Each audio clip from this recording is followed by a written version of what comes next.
on the list of things that you wanted to get accomplished during preseason, do you feel like you got a lot of the boxes checked here?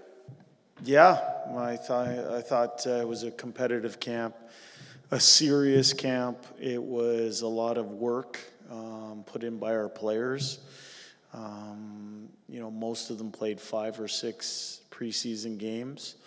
I think we're seeing positive signs, but we're still a work in progress, not finished product, but I thought we got a lot of good work done. Credit to our players. You said it was an open competition for the net opening night. Jack Campbell put another really solid performance in.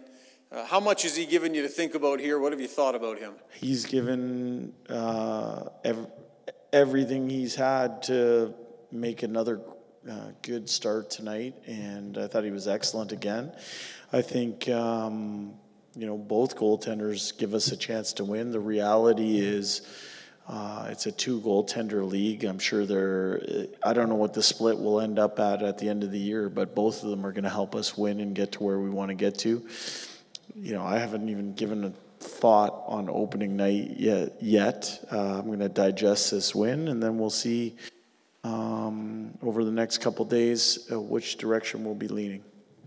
Jay, it was no secret, just to follow up on Ryan's question, that the last year didn't go the way Jack Campbell wanted. Obviously, he did have a good showing in the playoffs in his relief appearances, but how would you categorize his preseason then? Is it a pleasant surprise? Is there any other way you describe it? I saw progress, not perfection, and I think he should feel really, really good about where he's at because he put in a ton of work over the summertime, put a ton of work in here over the last month or so, and he should feel very good about his individual game. But I've said this after every start of his, he'd be the first person to say that he expects to play like that, and I'd be the next person to say we expect him to play like that.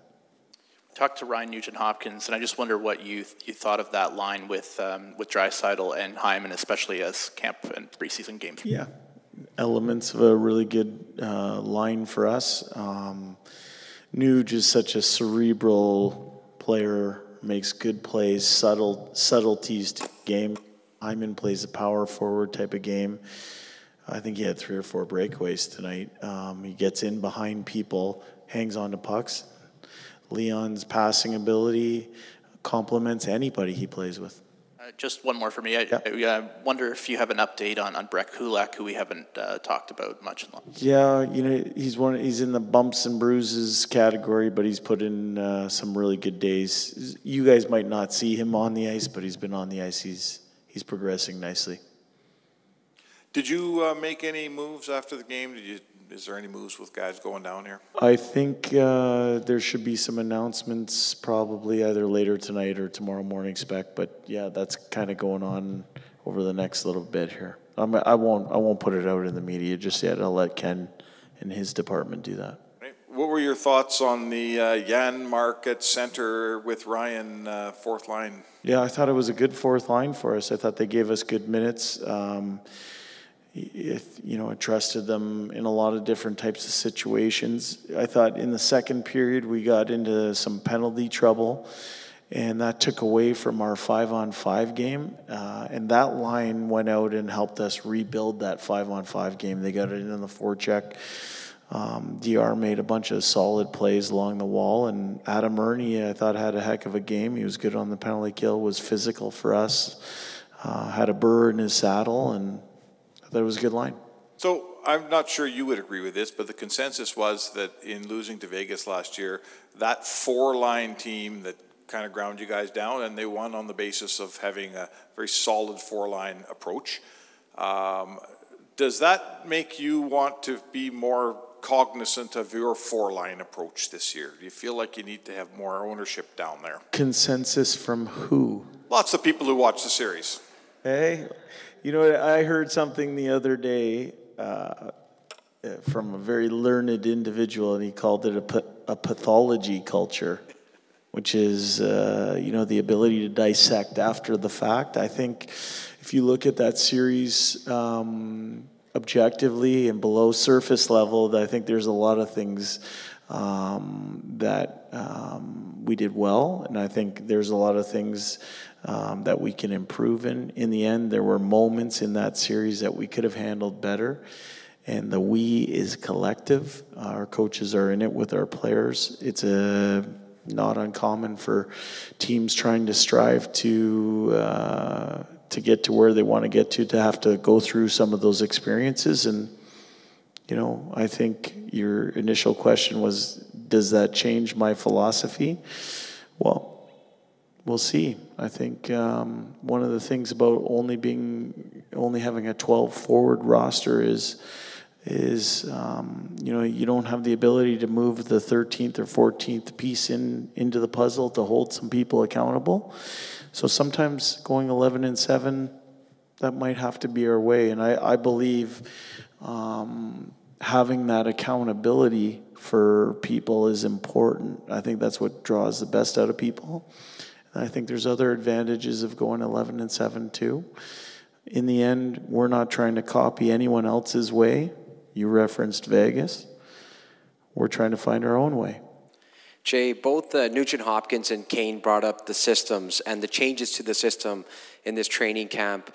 How much do you find benefit in an 8-game preseason to maybe iron out some of the finer details and the changes to those systems? Yeah, I think there's small layers that you add, and this kind of goes back to Speck's question, is that, you know, as you move forward, you realize it's hard to change everything all at once. You can do that, but it doesn't mean you're going to be great in any of those areas that you're looking to do. So we've been very focused over the last year and a half on what we wanted to pick in terms of what we were putting our emphasis on.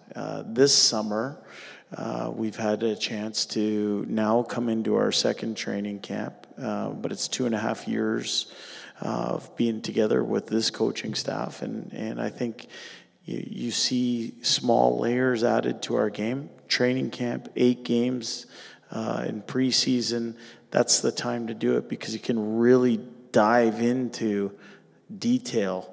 And it's a credit to our players because they've bought in and they're really focusing hard on it. And we think we're in a good spot heading into game 1. Jay, can you give us your assessment of Gleason's play now that the preseason's over? He stepped in tonight when Cody Ceci got jammed into the end boards. Yeah. We gave up quite the chance against on that one, didn't we? I was thankful that the referees blew that one down. You know, I didn't know that he had that abrasiveness to him. We saw it at the end of the Vancouver game as well. You know, I think he makes a good first pass. I think he gets it through from the point. He's got a little bit of poise. He's played 4 games in the NHL, and that was in 2018-19. So I think coming to a new organization, he wanted to assert himself and make a good impression. He's done that. And tonight you mentioned all the penalties. Raphael Lavoie doesn't get a chance to play as much because you're using other guys in the third and fourth line to kill penalties. So as a coach, are you assessing the game a little differently when there's so many penalties? Well, you understand that, right? And we understand where the role that's open for, at least right now, the way we're built, the role that's open is probably not someone going on our power play right now. So, you know, some people get taken out of the game when there's a lot of power plays or a lot of penalty kills.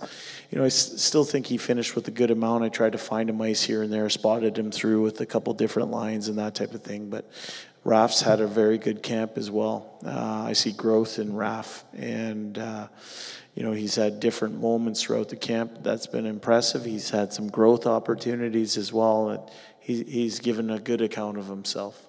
Thank you.